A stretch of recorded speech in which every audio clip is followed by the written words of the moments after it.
like a little rectangle with VRC lens on the front. And in the bottom right, you have the eye bar, which is the center of your vision when you're trying to hang up the camera.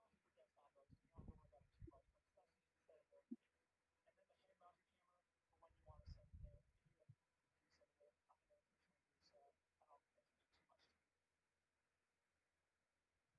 when you want to set it there. If you do set it there, I'm going to which one you so I don't get into too much to it. Alright, personal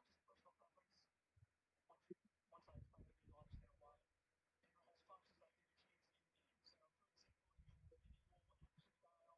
screen. These are the settings on my personal VRC lens setup. A lot of which is personal preference. Once I explain the video, you'll understand why. And it has functions that can be changed in game. So, for example, you can enable aperture dial, enable zoom dial, which basically means once you're in game and you have the lens menu open, there'll be little tabs say zoom or aperture or exposure, and those will activate sliders if you like go from 0% all the way to 100%. Or if you don't activate that, it'll be like tabs with set amounts where you go +2, -2 exposure,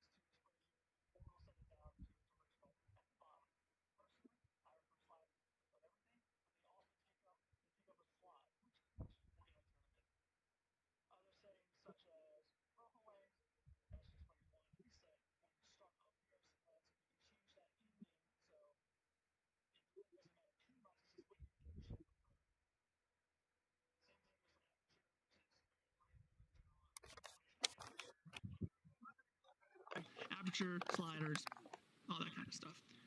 Other things such as focal length, aperture, visual sensor type. Obviously, you just want full res to make it look nice. Depth of field, of course, so you can have that nice, like, you can also turn all this stuff in and off, but depth of field gives you like that really nice.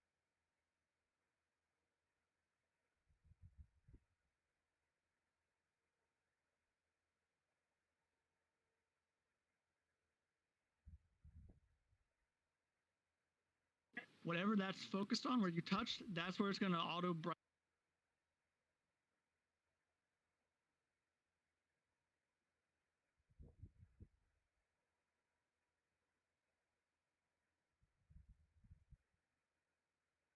It's good to have on. Sometimes it's not. Mostly for photos, you keep it on. For videos, you would keep it off so your lighting doesn't go bazonk when you're doing films and stuff. Other settings such as picture style, filmic, always, I never touch it. I keep going back. I think it's because I'm touching the screen, so we'll go back here. Oh my gosh. Filmic, you never want to change that really, unless there's something you're trying to do specifically. Nothing I'm ever trying to do specifically that requires it, so. Once you have set all these settings up, by the way, we'll go into this a little bit more. Once you set all these settings up, you scroll down to the bottom here, and it says Apply VRC Lens. Hit Apply VRC Lens. It's going to set all that up for you, and you can just upload your avatar like normal. So let me go into this screen so I can explain it better. All these functions, this is what it's going to look like in-game when you have the little menu open. So first, at the top left, you have Enable. You obviously turn it on. You can also hold Enable to turn it off, but you have a Disable button for that, so it's really not that important.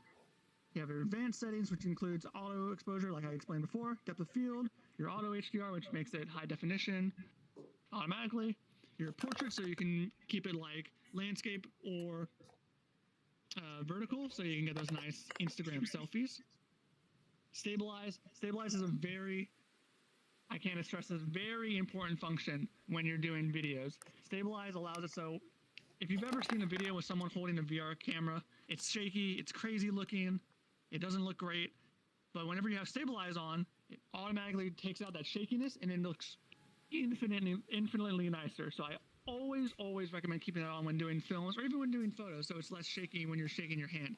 Because in VR chat, when you're holding a camera with your hand, VR tracking is much shakier than your real hands, because it's always like 100% tracking, trying to like keep it in the same spot, so it's always shaking. So Stabilize is a guarantee, like 100% always turn on, unless you're trying to get like that crazy shake, which I've never actually done.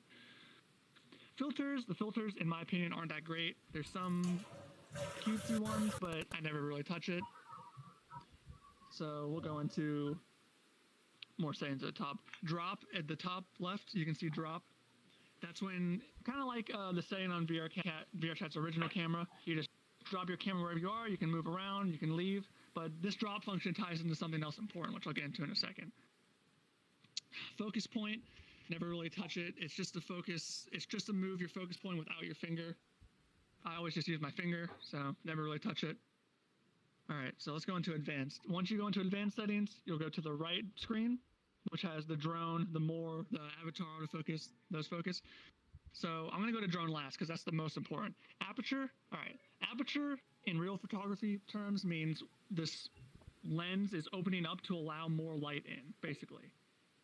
But when you're in VR chat, it basically just reduces the blurriness of things that you're focused on. So say you're focused on my face. Let me see if I can get a screen of my face. If you're focused on my face and the aperture's at 100%, everything you see behind me isn't going to be blurry. It's going to be the same focus as I'm in. But the more you turn aperture down to 0%, the more the things farther in the back are going to get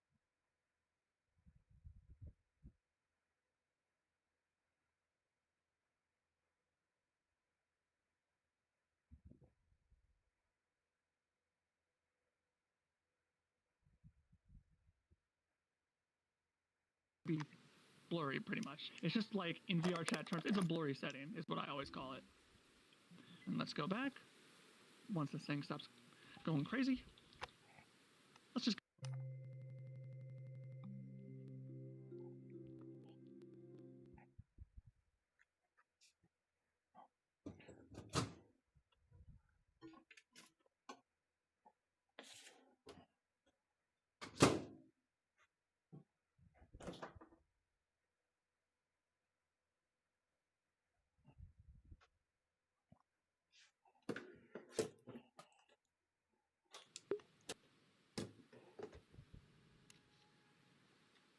for cameras, but you can also fix that post-editing, which we'll get into later. Autofocus, that focus, so there's 3 settings. When you hit the bottom button, the No shit. If it's off, it'll just focus wherever your little pointer finger clicked on the camera. If it's on, it'll focus on the avatars that are in camera. But if you tap it twice and it turns gold, I got hella friends in here, bro. Focus on your avatar only. So it's very important to pay attention and kind of mess around with. So let's get in the drone real quick, because drones, it's what got me into VRC lens and what makes videos so nice. Before drone kind of stuff came out, you would always walk around with the VRC lens and record like this by walking. And VR chat walking doesn't look good because you move and then you stop and it's so sudden it looks crazy.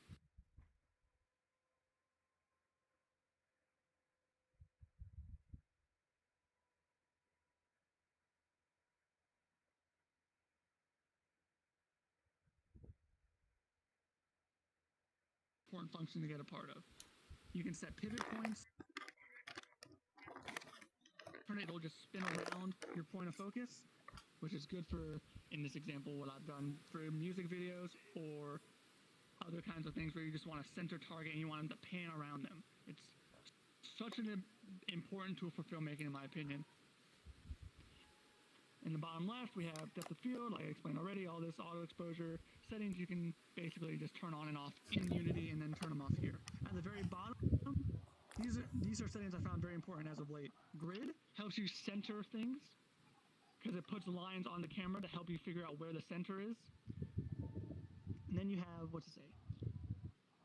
Zebra. Zebra, never use it. It just puts a bunch of lines on the camera to make it look funky. I don't really know why. And I'm here now. In the new VRC lens update, that's not Oh, hello, Minty. Hello. There's an option at the bottom where it shows the angle which your camera is. So if it's I joined with the fuzzy so thing over there. up, it's going to say like +20, or if it's pointing down, say -20. That's very important for getting those shots where you want it to be perfectly lined up. At the bottom right, you have avatar drop, which just puts it on your avatar wherever you're holding it, and then when you move your body, it goes with your body. It's like drop. It's like a subset of the drop feature. Mount swap, that'll swap between the head camera and your hand. That's useful sometimes, I guess, but I've never used it. Gotta love it, bro. Manual focus, never use it. Again, it's a very niche setting in my opinion, but it could be useful. It just sets an automatic focus when you're not using aperture as your own focus, but I always use